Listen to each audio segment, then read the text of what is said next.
Lisa was still deeply asleep, but her body slowly began to slide. Beneath her was an endless drop, thousands of meters to the ground. A fall from here would send her straight to meet her maker. She felt something was wrong, and in an instant, she woke up. But it was already too late. She could only let her body tumble uncontrollably as she plummeted toward the abyss. To understand what led to this moment, we need to go back to the day before. The town had spent a fortune on a hot air balloon, and Lisa and her boyfriend were the lucky ones chosen for the ride. With a command from Lisa, the hot air balloon slowly ascended into the sky. They had been preparing for this trip for a long time, but they had no idea that this would be a one-way journey. When the balloon reached 1,600 meters, her boyfriend started unbuttoning her clothes, wanting to add some excitement at such a high altitude. He was completely unaware of the danger that was drawing closer. Suddenly, they encountered a rare and violent storm. It wasn't until they heard the hot air balloon creaking and groaning that they realized something was wrong. By then, it was already too late. A fierce gust of wind hit, and the balloon was blown off course, drifting far away from its intended path. Everything went black as they lost consciousness. The next day, the two of them, lucky to be alive, woke up.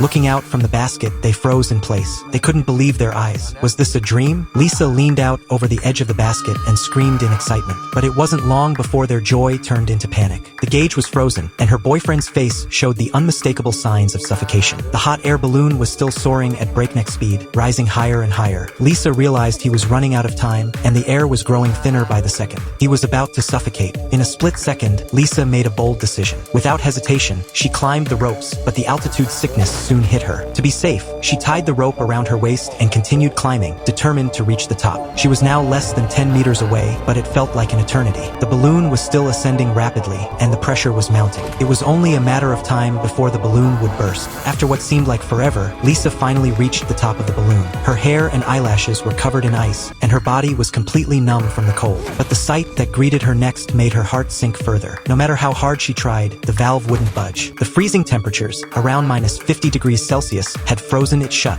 Success was within her grasp, but it seemed impossible to open. Determined not to give up, Lisa stood shakily on top of the balloon. Her body trembled uncontrollably. With even the slightest breeze, she would be blown away. She had no time to think. She kicked at the valve, repeatedly trying to force it open. After countless attempts, she finally created a small gap. The hot air rushing out nearly knocked her off balance. In a panic, she wedged her foot into the gap, crouched down, and pulled out the knife from her belt. With shaking hands, she cut through the laces of her shoes and quickly pulled her feet free, securing the shoes in place. Once that was done, Lisa could no longer hold on. She collapsed onto the balloon, completely unconscious. At that point, she seemed to have forgotten she was still thousands of meters in the air. How long passed, she couldn't know. Lisa hadn't woken up yet, but what she didn't realize was that, as the balloon descended, the temperature began to rise, and the ice began to melt. As the ice melted, Lisa's body also began to slide. This was where we began the story.